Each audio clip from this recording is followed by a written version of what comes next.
Opo. Yes. Sa aking mga kababayan na nandyan po sa Veteran Center sa Quezon City at nandito po online sa social media. Nagpapasalamat po ako sa inyong suporta sa akin at nagpapasalamat po ako sa pagprotekta nyo. Unang-una po kay Yusek Zulaika Lopez at sa lahat po ng mga personnel ng Office of the Vice President.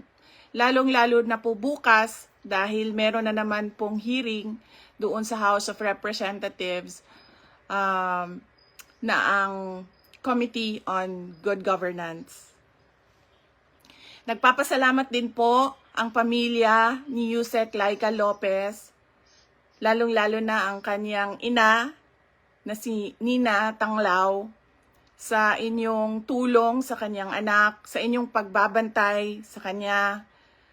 Alam po natin, malaki po yung trauma na pinagdadaanan niya ngayon. Minsan po nakakahawa dahil po sa harassment and threat to her life. Alam ko po, busy po kayo lahat. Lahat kayo kailangan maghanap buhay dahil mahirap ang buhay ngayon. Pero nandyan kayo para magpakita at magbigay ng suporta sa akin at sa opisina ng Vice President. Gusto ko lang ipaalala sa ating mga kababayan na ayaw natin ng kaguluhan, na tayo ay may karapatan sa peaceful assembly at tayo ay may karapatan na magsalita kung ano yung nararamdaman natin at gusto nating makita mula sa ating gobyerno. Ang gusto natin makita ay genuine public service. Kung maalala niyo po, hindi ako sumama o sumali kahit sa anumang panawagan ng pagtanggal sa Pangulong Marcos sa kanyang pwesto. Bumisita ako sa rally ng Kingdom of Jesus Christ sa Bonifacio noon dahil nakiramay o nagkipagsimpatiya ako sa kanilang nararamdaman at hirap na pinagdadaanan. Ang lagi kong panawagan sa taong bayan ay hingin, idemanda sa gobyerno na ibigay nila ang serbisyo na karapat-dapat para sa mga Pilipino. Simulan na natin sa mga campaign promises. Dapat po, pag ang politiko ay nag-promise na magbibigay ng 20 pesos per kilo na bigas, dapat ay tinutupad yon dahil binoto ka ng mga tao base sa mga sinabi mo, base sa mga kampanya mo. Kaya dapat binibigay yan lahat. Kung ano man ang sinabi ng isang tao, ng isang politiko, ng isang kandidato sa entablado, dapat nakikita yan ng taong bayan. At higit pa, dapat ang nakikita natin. Hindi tayo dapat naghihirap, hindi tayo dapat pinapahirapan, kundi dapat nagpapakitang gilas ang ating gobyerno na sila ang pinakamagaling pagdating sa hustisya at karapatan ng mga mamamayan at kabutihan, kaunlaran at peace, kalinaw, kapayapaan sa bayan. Ulitin ko, dapat hinihingi natin sa ating pamahalaan ang karapat-dapat para sa isang maunlad at mapayapang lipunan. Mga kababayan, nararamdaman ko kung ano yung matagal nyo nang nararamdaman. Sinubukan ko na magtrabaho ng maayos sa Department of Education dahil yun naman ang aking pangako sa inyo. Ginamit ko ang pangalan ko, Sara Duterte, Inday Sara Duterte. Sabi ko sa inyo, trabaho, edukasyon, mapayapang pamumuhay. Pero anong nangyari? Binastos ang budget, ang Department of Education. Hindi ko na kailangan magbigay ng ebidensya. Nakikita nyo sa General Appropriations Act, simula sa NEP, papunta sa GAB, papunta sa BICAM, papunta sa batas. Nakikita natin yon. Dapat hinihingi natin na matino ang mga namumuno sa atin. Sinabi nila, ako daw ay krung-krung. Ako daw ay baliw. Ako daw ay wala sa tamang pag-iisip. Ano bang sabi ko sa inyong lahat? Psychological test, kahit ano yan, neuropsychiatric test, kahit anong pang test yan. Gagawin ko yan. Dagdagan ko pa ng drug test. Pero dapat magpa-drug test ang lahat ng mga nagtatrabaho sa Office of the President, sa Office of the Vice President, sa lahat ng opisina ng Senado, sa lahat ng opisina ng House of Representatives, sa lahat ng departamento ng ating bayan, ng ating pamahalaan. 'Di ba? Ano pang test ang gusto niyong idagdag ko? Wala na kayong mapuna sa akin. Pinagtatakpan ninyo ang mga kakulangan ng pamahalaan.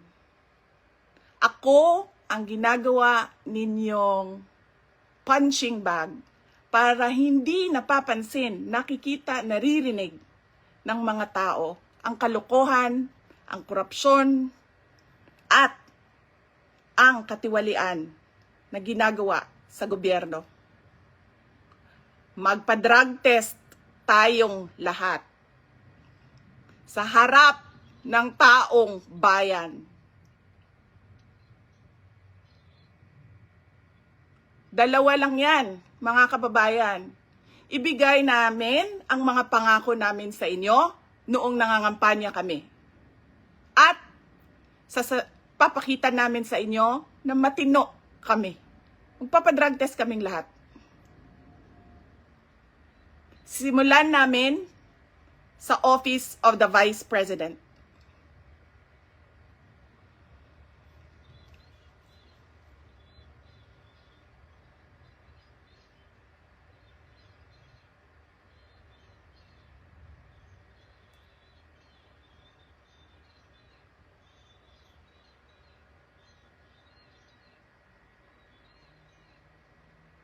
Ayaw nila tayo tigilan dahil hindi tayo sumusunod sa kanila. Hindi tayo nabibili ng pera. Ano pa ba ang kailangan ng isang taong sanay na sa hirap na wala na siyang ibang alam kundi ang maging mahirap dahil hindi niya nakikita ang hustisya mula sa gobyerno? Mabibili mo pa ba yan? Hindi na. Dahil ang tao sanay sa hirap. At mali yun. Mali yun. na ang taong bayan ay naghihirap.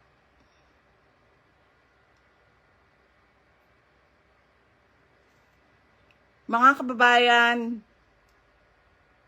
ulitin ko ang aking pagpapasalamat sa inyong suporta, sa inyong pagprotekta, at lalong-lalo na sa inyong pagmamahal. Nararamdaman ko yon. Mahal ko kayong lahat. Mahal ko itong bayan natin. Wala na po tayong ibang bayan. Hindi po tayo mga politiko at mga mayayaman na meron pong bahay kung saan-saan. Sa Australia, sa Singapore, sa Amerika, sa Spain, sa Europe, kung saan-saan ang mga bahay nila. Napakadali sa kanila na talikuran ang bayan. Pero tayo, saan tayo pupunta? Sa mga probinsya lang natin. Sa Samar, sa Leyte, sa Cebu, sa Bohol, sa Siquijor, sa Negros Oriental, sa Negros Occidental, sa Panay Island, sa Mindanao, sa Luzon. Doon lang tayo makakapunta, makakauwi kung magulo ang bayan. Pero ang mga mayayaman at mga politiko, iiwanan lang tayo. Kaya mga kababayan, paniguraduhin nyo na hinihingi ninyo sa gobyerno kung ano yung karapat-dapat para sa ating lahat. Hindi lang karapat-dapat para sa mga politiko at mayayaman. Nagpapasalamat po ako at paalala po ulit sa inyong lahat, peaceful assembly sa ilalim ng freedom of speech ang ating hangad.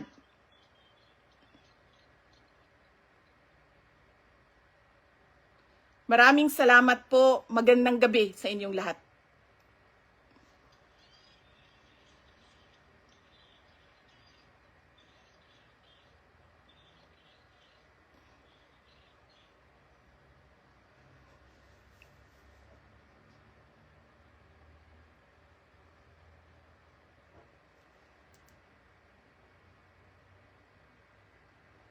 Laban.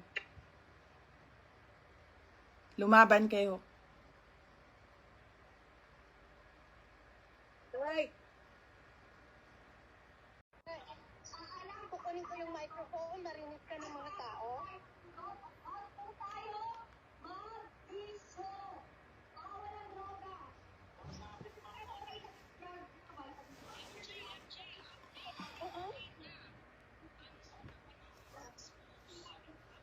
Yes.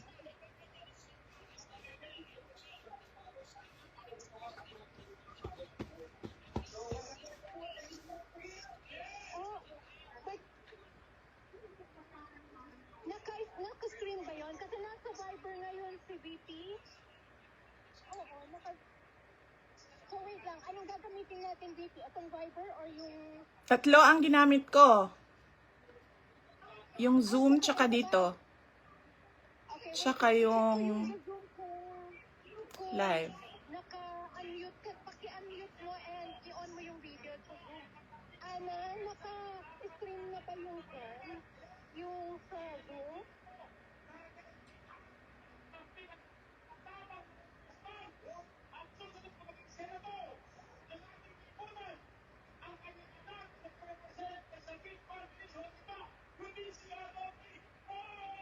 Ana, naka-stream na to Zoom.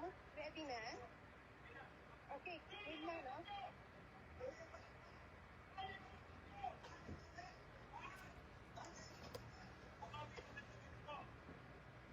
Game na? Kunin ko yung mic. Gusto po kayo.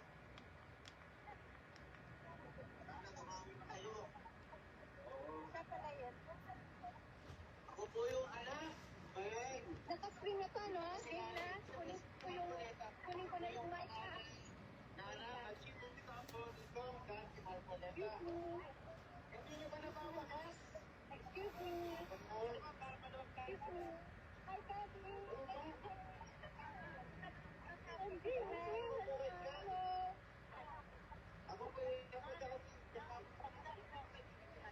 Oo, wait lang ha. Ma'am, ready na si Anytime ha. Magsasalita na siya para marinig din siya.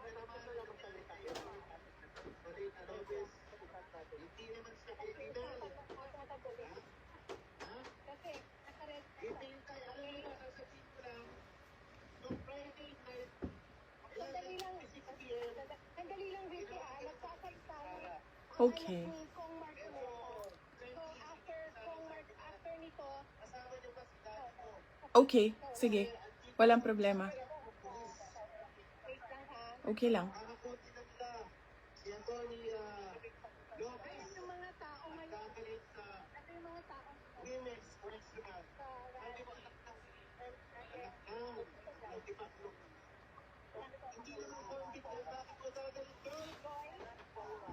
Mamaliw ko og earphones na linha sa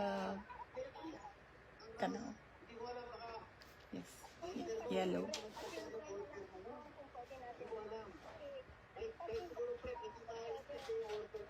maging responsible, pero stop lang natin. Papasukin natin.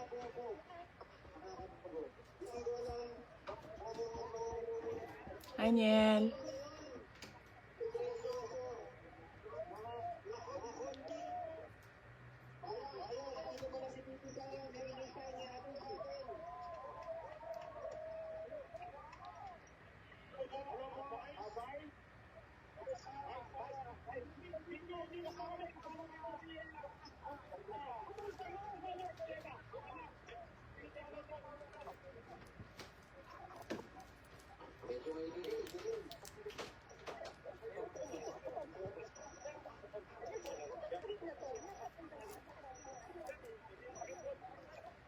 Ayan, baby. Baby. Ayan, andito po yung mga